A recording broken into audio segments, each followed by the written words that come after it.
오늘 우리에게 주신 하나님의 말씀은 고린도후서 6장 14절에서 7장 1절까지입니다. 너희는 믿지 않는 자와 멍에를 함께 매지 말라. 의와 불법이 어찌 함께하며 빛과 어둠이 어찌 사귀며 그리스도와 벨리알이 어찌 조화되며 믿는 자와 믿지 않는 자가 어찌 상관하며 하나님의 성전과 우상이 어찌 일치가 되리요. 우리는 살아계신 하나님의 성전이라.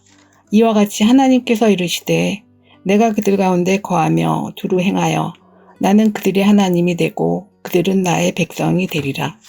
그러므로 너희는 그들 중에서 나와서 따로 있고 부정한 것을 만지지 말라.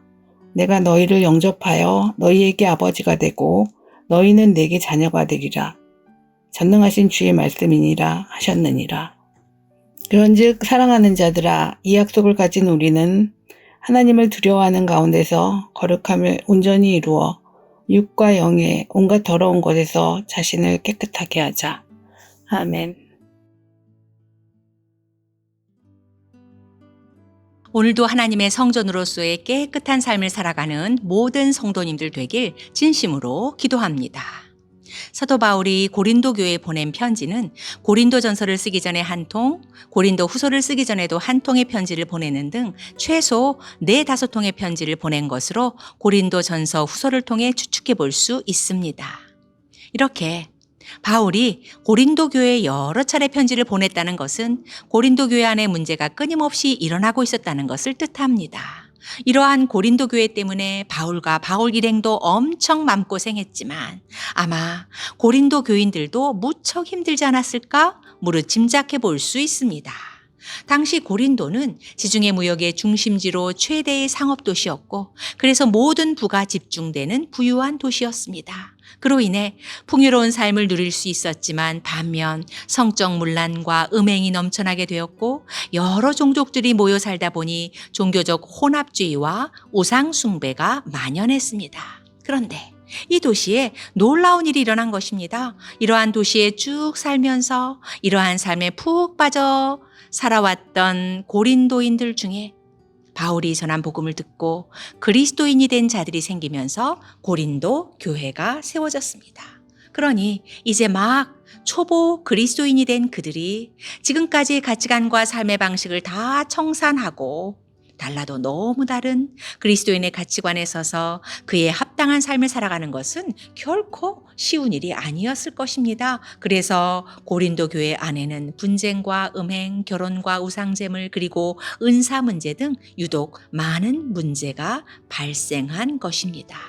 그러나 전적인 하나님의 은혜로 복음을 믿고 하나님의 자녀, 세상으로부터 구별된 자, 성도가 되었으니 언제까지 과거의 모습으로 살아갈 수는 없고 결코 그 모습으로 머물러서도 안 됩니다. 이제는 복음에 대치되는 세속적인 가치관과 이교적인 삶에서 속히 벗어나야 합니다.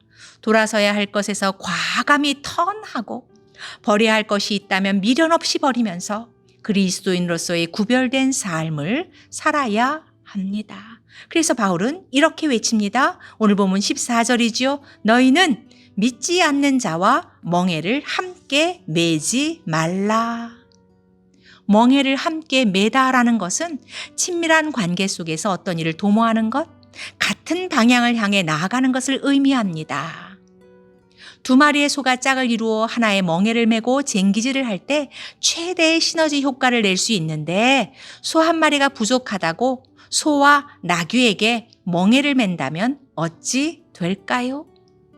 큰 꿈을 품고 친구와 음식점 동업을 시작했지만 믿는 나는 주일에 반드시 예배하기에 문을 닫기를 원했고 불신 친구는 일요일이야말로 최고의 매상을 올릴 수 있는 날인데 어떻게 문을 닫아?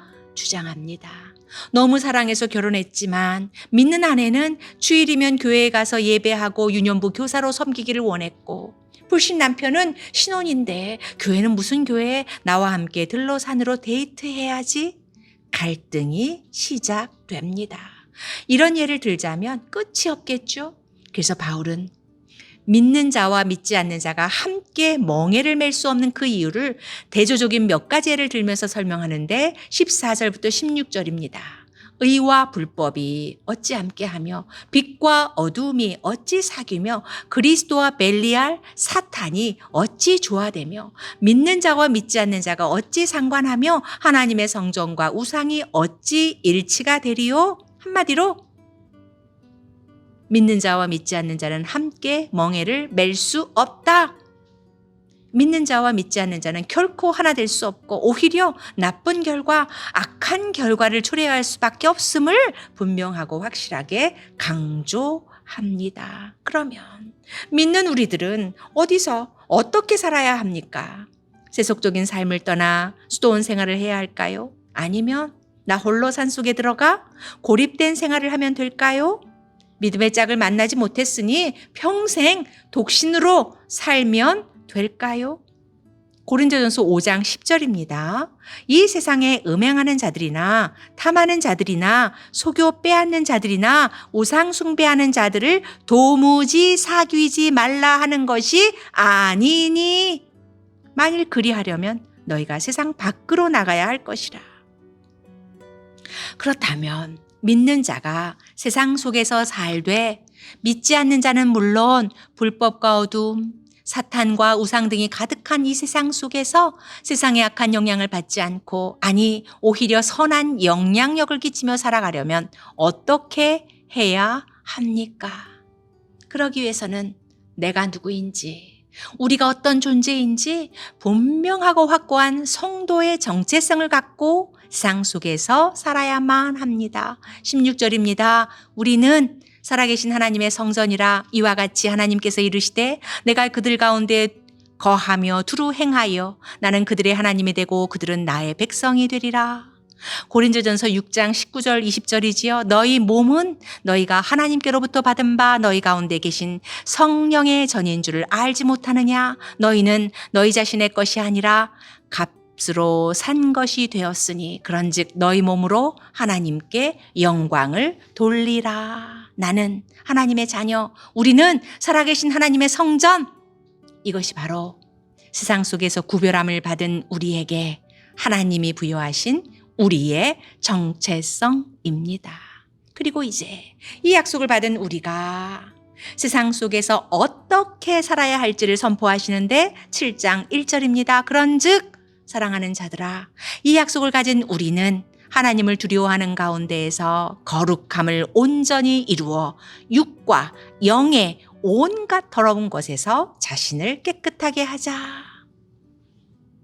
선의를 내세우며 또는 순간의 위기를 모면하기 위해 우리는 수시로 거짓을 말하고 거짓을 행합니다.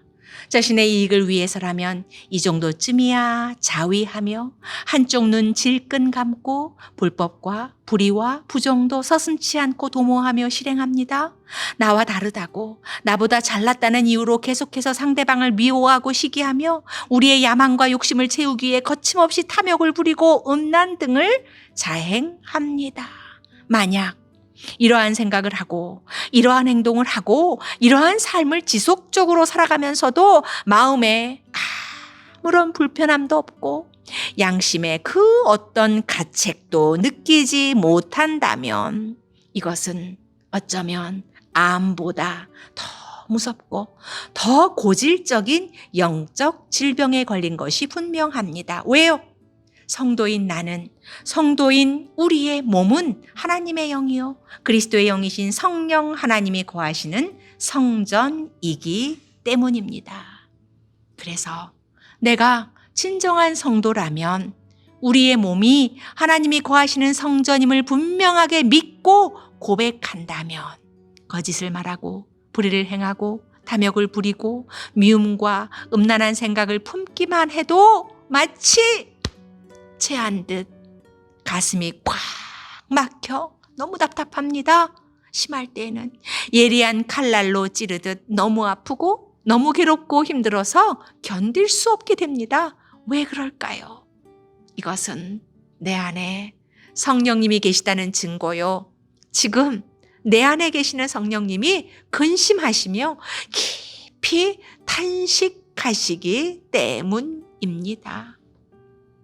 하나님은 사랑하는 독생자마저도 십자가에 못 박으실 정도로 거짓과 불의 미움과 시기, 우상숭배, 탐욕과 음란 등 그 어떠한 죄도 추호도 용납지 않으시는 의로우신 분이십니다. 성도인 우리는 이 사실을 늘 기억하며 매 순간 하나님 앞에 두렵고 떨림으로 육과 영의 온갖 더러운 것에서 성전인 우리 자신을 깨끗하게 해야 할 것입니다. 세상 속에서 살아가지만 세상으로부터 구별된 자, 성도로 부름받았으니 세상 속에서 살되 세상과는 구별된 거룩한 삶, 하나님의 성전으로서의 온전한 삶을 살아가는 우리 모두가 되기를 간절히 소망합니다. 이러한 우리의 삶을 통하여 우리의 가족과 이웃과 세상이 선한 영향을 받고 그 결과 새 생명을 얻게 되는 놀라운 일이 일어나게 될 줄 믿습니다. 그래서 하나님이 예수님을 이 땅에 보내셨고 예수님도 우리를 세상에 보내셨습니다. 요한복음 17장 18절이죠. 아버지께서 나를 세상에 보내신 것 같이 나도 그들을 세상에 보내었고, 우리를 세상에 보내신 예수님이 우리를 향해 이렇게 말씀하십니다. 나의 멍에를 메고 내게 배우라. 그리하면 너희 마음이 쉼을 얻으리니 이는 내 멍에는 쉽고 내 짐은 가벼움이라 하시니라. 아멘.